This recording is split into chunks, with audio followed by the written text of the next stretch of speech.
बिस्मिल्लाहिर्रहमानिर्रहीम। अस्सलाम वालेकुम students, my name is Abdurrahman. और आज स्टूडेंट्स जो टॉपिक हम पढ़ने जा रहे हैं that is the continuity of the previous session और this is sexual reproduction in fungi. Fungi के अंदर एसेक्सुअल रिप्रोडक्शन में हमने देखा था कि different types of fungi that belong to different classes they can reproduce by making और producing different asexual structures.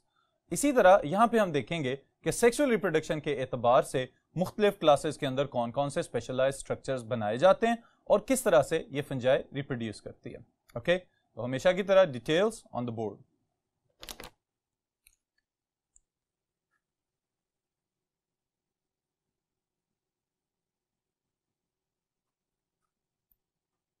Ji students, this is sexual reproduction of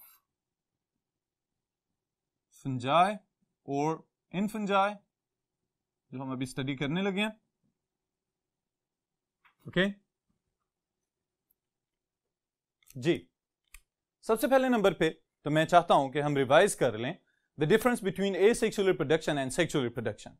asexual reproduction में हमने देखा था कि different types of fungi they do not involve partners या दो parents की जरूरत नहीं होती। ओके, जबकि यहां पे in case of sexual reproduction two parents are involve. Okay, उसके लिए हम कॉन्जुगेशन जो डिफरेंट फंजाई के अंदर हमें नजर आती है उसके प्रोसेस को देख लें, या फिर कोई दो डिफरेंट मेटिंग टाइप्स की हम बात करें तो जब भी बात होगी there will be involvement of two parents. So that's why this is known as sexual reproduction. Okay, इसके लिए मैं कुछ इंपॉर्टेंट पॉइंट्स यहां पे मेंशन करता जाता हूं और साथ साथ मैं एक्सप्लेन करता हूं इसको, तो आप इसको नोट करते जाइए।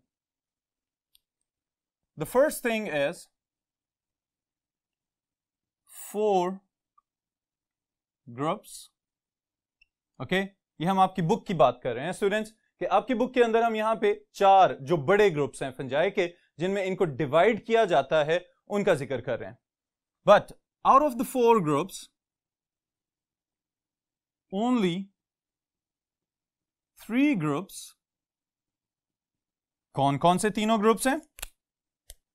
Number 1, zygomycota or zygomycetes, basidiomycota or basidiomycetes, and ascomycota or ascomycetes. All right, these are the 3 basic groups जिनके अंदर सेक्सुअल रिप्रोडक्शन मौजूद है। तो फोर्थ ग्रुप कौन सा है स्टूडेंट्स? फोर्थ ग्रुप को सेपरेट ही इस बुनियाद पे किया जा रहा है कि इन दैट टाइप और in that group of fungi there is no sexual reproduction. Okay, जैसे ही पता चलता है कि किसी मेंबर के अंदर सेक्सुअल रिप्रोडक्शन मौजूद है तो उसको उठा के उसके अप्रोप्रिएट ग्रुप में रख दिया जाता है। तो उस ग्रुप के अंदर जो फोर्थ ग्रुप जिसकी हम बात कर रहे हैं वहां पे वो तमाम मेंबर्स रख दिए गए हैं जिनके अंदर सिर्फ एसेक्सुअल रिप्रोडक्शन मौजूद है और sexual reproduction is absent in them, and that is deuteromycota, also known as imperfect fungi. All right students, अब देखें टोटल 4 ग्रुप्स हैं, 4 में से 3 के अंदर सेक्सुअल रिप्रोडक्शन मौजूद है जिनके नाम हमने यहां पे लिख लिए हैं, और फोर्थ ग्रुप जो है इसके साथ मैं ये मेंशन करने लगा हूं कि यहां पे sexual reproduction is absent. Okay,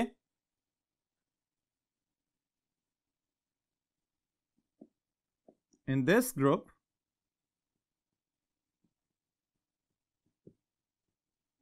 sexual reproduction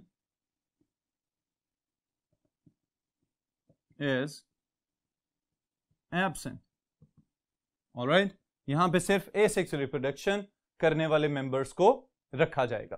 okay students, अब फिर थोड़ा सा और आगे चलते हैं तो कुछ स्पेसिफिक टर्म्स हैं स्टूडेंट्स जिनका आपको पता होना चाहिए ताकि आप इसको शॉर्ट क्वेश्चन के लिए याद कर सको। Okay, this is an important short question.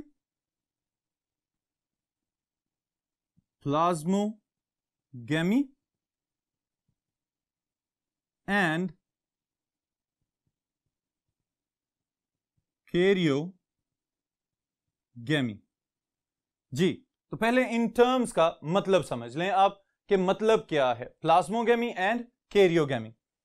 The first word is made up of two different words, plasmo cytoplasm, gamy fusion, okay. इसी तरह karyo from the karyon nucleus and gamy fusion. Alright students, इसका क्या मतलब है कि किसी भी sexually reproducing fungi के अंदर ये दो प्रॉपर्टीज होना बहुत ज्यादा जरूरी हैं, स्पेशली जाइगोमाइकोटा या zygomycetes, they are also known as the conjugating fungi, okay. Conjugating fungi क्योंकि वो आपस में जेनेटिक मटेरियल को मर्ज करते हैं और फिर एक्सचेंज कर लेते हैं, तो इस वजह से इनको कहा जाता है दे आर कॉन्जुगेटिंग फंजाई। तो यहां पे भी एक अहम बात हम करने जा रहे हैं कि जब भी कोई फंजाई सेक्सुअली रिप्रोड्यूस करने की कोशिश करे उसमें पहला स्टेप हमेशा होता है plasmogamy, the cytoplasm fuses, okay. जो साइटोप्लाज्म की फ्यूजन है वो पहला स्टेप है, और दूसरे नंबर पे क्या कर दिया जाता है, उनके आपस के जो हैप्लॉइड न्यूक्लियाई उनके अंदर मौजूद हैं उन न्यूक्लियाई को भी आपस में फ्यूज कर दिया जाएगा, तो that step is known as karyogamy. इसको लिख लेते हैं, the fusion of cytoplasm of different but compatible hyphae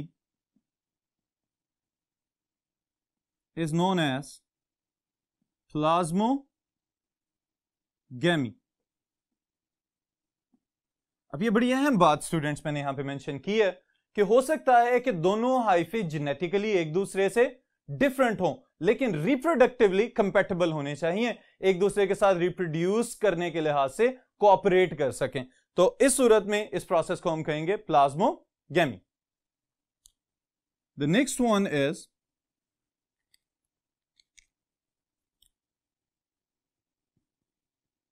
the fusion of haploid nuclei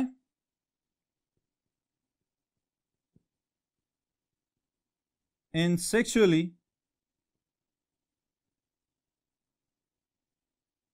reproducing fungi।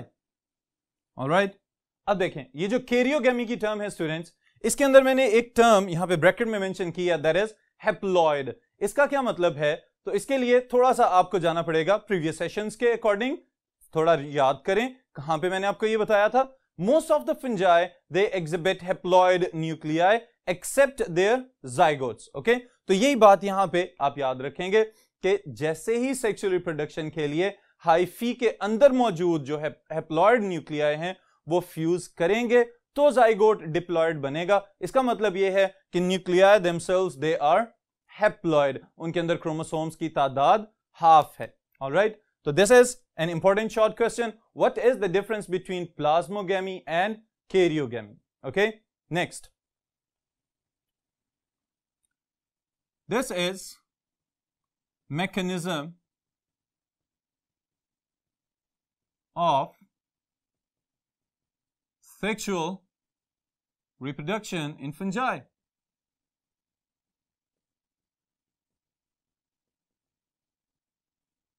जी स्टूडेंट्स, जब हम बात ही फंजाई की कर रहे हैं तो हमें यह भी पता होना चाहिए कि डिफरेंट टाइप्स ऑफ फंजाई आपस में सेक्सुअल रिप्रोडक्शन के लिए जो बेसिक मैकेनिज्म्स हैं वो कौन कौन से यूज कर रहे हैं। ओके, तो उसके लिए एक important multiple choice question statement के लिए मैं यहां पे एक पॉइंट लिख रहा हूं, इसको जरूर याद रखिएगा।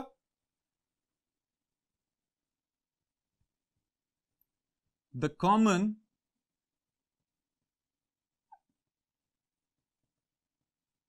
features of all sexually reproducing fungi are, कौन कौन से कॉमन फीचर्स हैं। नंबर 1, इसको हम यूं लिख सकते हैं, fusion of haploid nuclei. All right. And number 2, जो अभी हमने जिसको प्लाज्मोगेमी बोला है, fusion of cytoplasm. And number 3 is meiosis. जी स्टूडेंट्स, अब देखें ये 3 पॉइंट्स मैंने यहां पे मेंशन किए हैं. इसका मतलब क्या है कि जब भी कोई fungi that belong to either class, कोई एस्कोमाइसीट्स का मेंबर हो सकता है, कोई बेसिडियोमाइसीट्स का मेंबर हो सकता है, या ज़ाइगोमाइसीट्स का मेंबर हो सकता है, तीनों क्लासेस में से कोई भी मेंबर होगा, जब भी सेक्सुअल रिप्रोडक्शन की बात आएगी तो बहुत सारे मेंबर्स में ये कॉमन फीचर्स ऑब्जर्व किए गए हैं.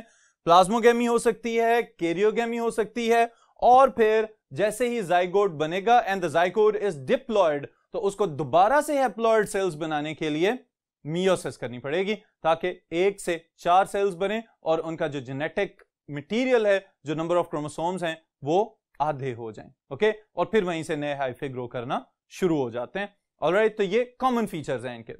फिर आगे चलते हैं, तो हम ये कह सकते हैं 2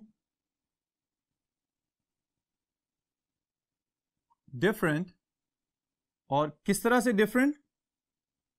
genetically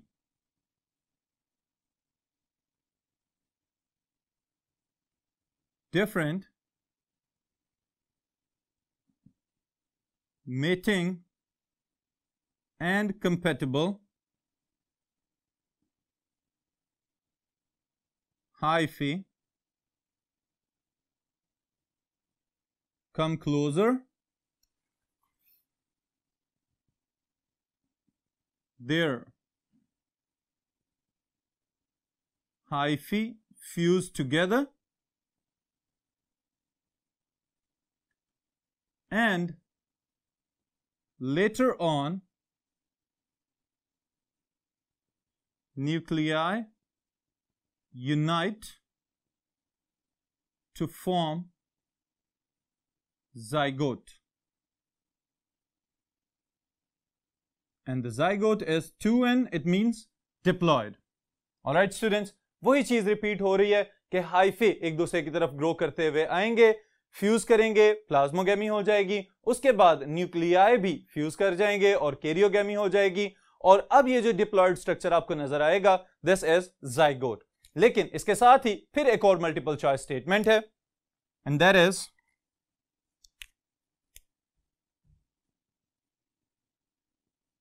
in ascomycetes and basidiomycetes,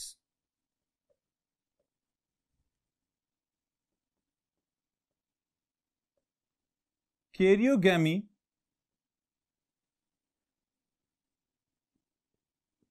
does not occur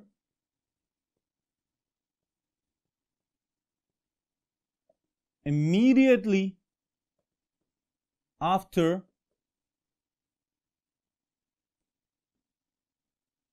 plasmogamy.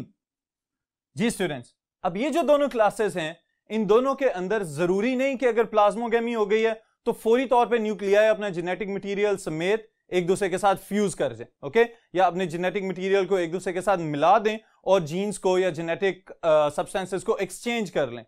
इस सूरत में क्या होगा कि ये दो डिफरेंट टाइप्स के nuclei that are genetically different, they may coexist within the same cell, कि दो मुख्तलिफ जेनेटिक मटेरियल कंटेनिंग न्यूक्लियाई हैं लेकिन एक ही सेल के अंदर मौजूद हैं, तो उस सूरत में हम इसको कहेंगे दिस इज अ डायकैरियोटिक और हेट्रोकैरियोटिक सेल, और वो कंप्लीट हाइफा अगर उसके अंदर सारे के सारे न्यूक्लियाई मुख्तलिफ जेनेटिक मटेरियल वाले हैं तो फिर हम कहेंगे this is a heterokaryotic hypha. Alright, इसको भी हम डिफाइन कर लेते हैं यहां पे because it is important for short questions.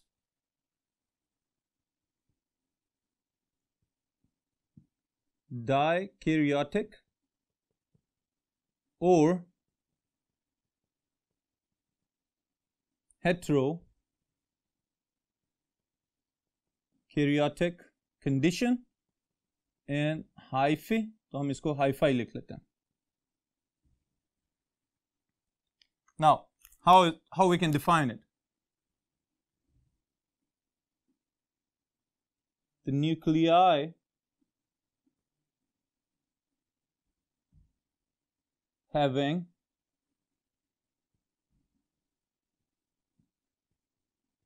different genetic material coexist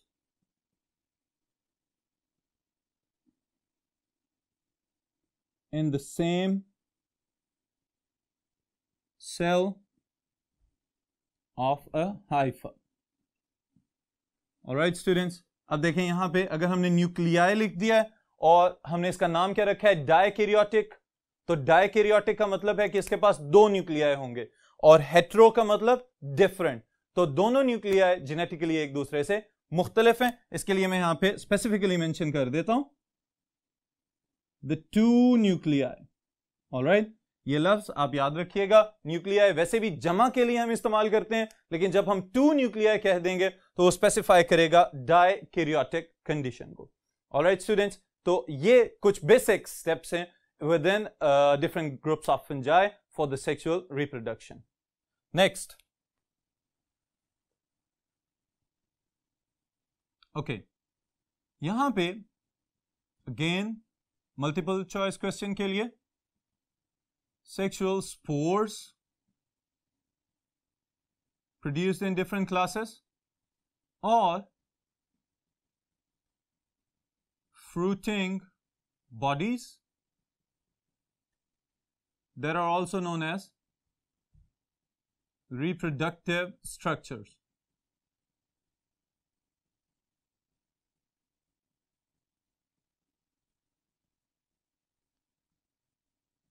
ji students, अब देखें ये दो चीजें मैंने यहां पे मेंशन की हैं। पहली चीज है सेक्सुअल स्पोर्स। इसका मतलब है कि डिफरेंट क्लासेस के अंदर जब वो सेक्सुअल रिप्रोडक्शन करेंगे तो उनके अंदर स्पेसिफिक स्पोर्स बनेंगे। फॉर एग्जांपल, अगर जाइगोमाइकोटा या जाइगोमाइसीड्स की बात कर रहे हैं तो उसी के नाम के लिहाज से स्पेसिफिक स्पोर्स जो बनते हैं दे आर जाइगोस्पोर्स। ऑलराइट, इसी तरह जो दूसरी क्लास जिसकी हम यहां पे बात करेंगे, एस्कोमाइकोटा और एस्कोमाइसीड्स, उसके जो स्पोर्स हैं they are known as ascospores. और फिर जो तीसरा ग्रुप जिसमें सेक्सुअल रिप्रोडक्शन ऑब्जर्व की गई है दैट इज बेसिडियोमाइकोटा और बेसिडियोमाइसीड्स, तो उसी की मुनासबत से बेसिडियोस्पोर्स। ऑलराइट, अब इनकी जो फ्रूटिंग बॉडीज हैं वो कौन कौन सी हैं? फ्रूटिंग बॉडीज या रिप्रोडक्टिव स्ट्रक्चर्स ऐसी साख्तें जिनके अंदर स्पोर्स को बनाया जाता है या जिनके अंदर स्पोर्स पैदा होते हैं उनको हम कहते हैं फ्रूटिंग बॉडीज और रिप्रोडक्टिव स्ट्रक्चर्स। तो जाइगोस्पोर्स के लिए that are zygosporangia. Alright, ascospores के लिए स्टूडेंट्स दे आर एसाई और एस्कोकार्प्स। ऑलराइट, और फिर बेसिडिया, बेसिडियोस्पोर्स जिनके अंदर पैदा होते हैं they are known as basidia और basidiocarp. Alright students, so these are three different types of spores and their respective spore producing fruiting bodies. तो ये हैं डिफरेंट क्लासेस जिनके अंदर सेक्सुअल रिप्रोडक्शन होती है। मैकेनिज्म मैंने एक्सप्लेन किया है, और साथ ही साथ इसके अंदर जो इंपॉर्टेंट शॉर्ट क्वेश्चंस हैं students, difference between plasmogamy and karyogamy, इसका अपना मैकेनिज्म, और साथ ही साथ डायकैरियोटिक हेट्रोकैरियोटिक कंडीशन। अगर ये सारे का सारा इकट्ठा हो तो इट इज पॉसिबल कि ये आपके लिए एक 4 नंबर का लॉन्ग क्वेश्चन के पार्ट के तौर पे आ जाए। ओके, नेक्स्ट जो हम स्टूडेंट्स अभी पढ़ने जा रहे हैं that is about the classification of fungi. Okay,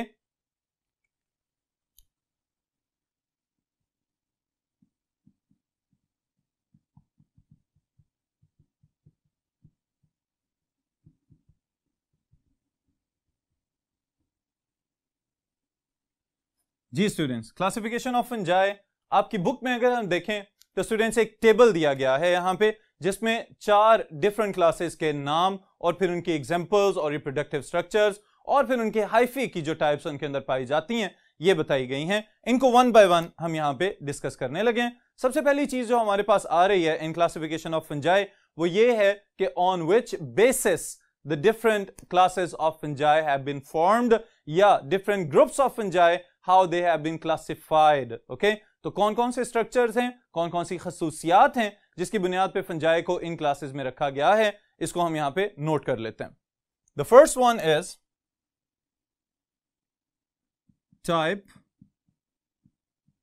of hyphae. Okay, number 2 is reproductive or the fruiting bodies, and number 3 are reproductive spores. They can be sexual as well as asexual.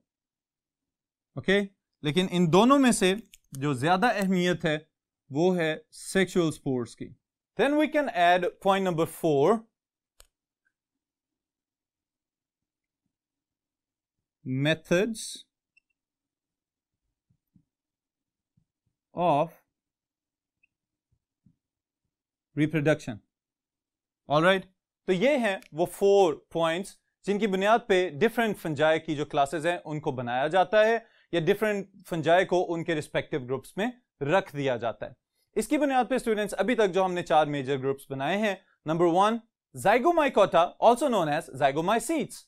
अब ज़ाइगोमाइसीट्स का जो मशहूर तरीन member है students, वो hopefully मेरा ख्याल है कि आप सब ने देखा होगा कहीं ना कहीं लाइफ की किसी भी स्टेज पे कि हमारे घर में जो रोटियां पकती हैं या अगर ब्रेड वगैरह के पीसेस को आप देख लें जो कुछ पुराने हो चुके हों और किसी नमी वाली जगह पे पड़े हुए हों, उनके ऊपर हमेशा फंगस लगी होती है, फफूंदी ग्रो कर चुकी होती है। ओके, वो आपको ग्रीनिश कलर की या ब्लैकिश कलर की नजर आएगी। आप उसको टच करें और टच करने के बाद अपनी फिंगर टिप्स के ऊपर देखें तो आपको ब्लैक कलर का पाउडरी सब्सटेंस नजर आता है। That is Rhizopus the black bread mould. Okay, उसका नाम इसी वजह से ब्रेड मोल्ड रख दिया गया है कि ये फंगस हमेशा खाने पीने वाली अशिया के ऊपर आपको ग्रो करती हुई नजर आएगी। और बाज़ औक़ात ऐसा भी होता है कि आप कोई फ्रूट केक लेके आ रहे हैं जो सील्ड है किसी बहुत अच्छे हाई-फाई ब्रांड का, लेकिन जैसे ही आप उसको खोलेंगे तो उसके अंदर ब्लैक स्पॉट्स मौजूद होते हैं।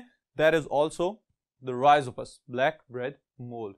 इसका मतलब यह है कि उसको पैक करते हुए कहीं ना कहीं बेहतियाती की गई है जिसकी वजह से उसके अंदर फंगस ग्रो कर चुकी है। ऑलराइट स्टूडेंट्स, फिर इसी तरह इसका एक दूसरा मेंबर भी है, दैट इज नोन एज पिलोबोलस, और इसका नाम है स्पिटिंग फंगस। अब स्पिटिंग फंगस की इसकी जो खसूसियत है, इसको ये किस वजह से दी गई है कि ये बिलोंग करती है एक स्पेसिफिक ऑर्डर है that is known as mucorales. Okay, अब स्टिकी सब्सटेंसेस, वाटरी सब्सटेंसेस इसके हाइफी के ऊपर निकलते हुए नजर आते हैं जो समटाइम्स कुछ और मेंबर्स के अंदर क्रिस्टलाइन फॉर्म के भी हो सकते हैं। तो इसकी अपीयरेंस की वजह से इसका नाम रख दिया गया है स्पिटिंग फंगस। ऑलराइट स्टूडेंट्स, फिर ज़ाइगोमाइकोटा के बाद जो नेक्स्ट क्लास है दैट इज एस्कोमाइकोटा और एस्कोमाइसीट्स। इनका जो जनरल नेम है स्टूडेंट्स, ये भी आपने याद रखना है, they are known as sac fungi. Sac fungi क्यों कहा जा रहा है? क्योंकि इनके अंदर जो रिप्रोडक्टिव स्ट्रक्चर्स हैं, the ascocarps, they are sac like structures, तो उसकी वजह से इनका यह नाम रख दिया गया है sac fungi. Alright, then is the third one, third group में हम स्टडी करते हैं बेसिडियोमाइकोटा और नोन एज बेसिडियोमाइसीट्स। इनके लिए जो मशहूर जमाना मशरूम्स आपके इर्द गिर्द पाई जाती हैं, उनमें बहुत सारे मेंबर्स जो हैं दे बिलोंग टू बेसिडियोमाइकोटा, लेकिन इसके साथ ही साथ कुछ हार्मफुल, नुकसान पहुंचाने वाले रस्ट और स्मट्स वगैरह, they also belong to this class. Alright students, they are also known as club fungi, क्योंकि इनके भी अगेन रिप्रोडक्टिव स्ट्रक्चर्स जो हैं वो क्लब शेप्ड स्ट्रक्चर्स हैं, ग्रुप्स की फॉर्म में पाए जाते हैं और उनके ऊपर ही बेसिडियो स्पोर्स ग्रो कर जाते हैं। Alright, then is the last group जिसका नाम है ड्यूटेरोमाइकोटा and this is imperfect fungi. Imperfect due to the absence of sexual reproduction in their members. All right. और इसके लिए स्टूडेंट्स ये भी आप याद रखिएगा एक खास बात, तो जो कॉमन फीचर है between ascomycota and deuteromycota, that is their asexual spores and there are conidia. Conidia grow करते जाते हैं कोनिडियोफोर के ऊपर, और टॉप पे जो सबसे ऊपर आपको कट ऑफ एंडिंग पे बॉल लाइक स्ट्रक्चर नजर आएगा, that is the spore that has been produced by asexual method. तो conidia are asexual spores. Okay, और फिर ये एसेक्सुअल रिप्रोडक्शन में कंट्रीब्यूट करते हैं. Then in the last column students आप ये देखें कि हाइफी की जो डिफरेंट टाइप्स हैं, whether they are dikaryotic, monokaryotic, septate और aseptate. इसमें से जो मोस्ट इंपॉर्टेंट चीजें हैं वो आप स्टूडेंट्स इन क्लासेस के नाम और इनके जो एग्जांपल्स हैं वो याद रखिएगा. बाकी प्रॉपर्टीज सेक्सुअल स्पोर्स वो आप डायरेक्टली क्लास के या किसी भी ग्रुप के नाम के साथ रिलेट कर सकते हैं. For example, ascospores are the sexual spores of ascomycetes, basidiospores are the sexual spores of basidiomycetes, और zygospores are the sexual spores of zygomacetes. और imperfect fungi में there are no sexual spores. Okay, तो ये properties आप याद रखेंगे multiple choice questions के लिए. That's the end of today's session. फिर इंशाअल्लाह ताला नेक्स्ट इसको कंटिन्यू करेंगे with another topic.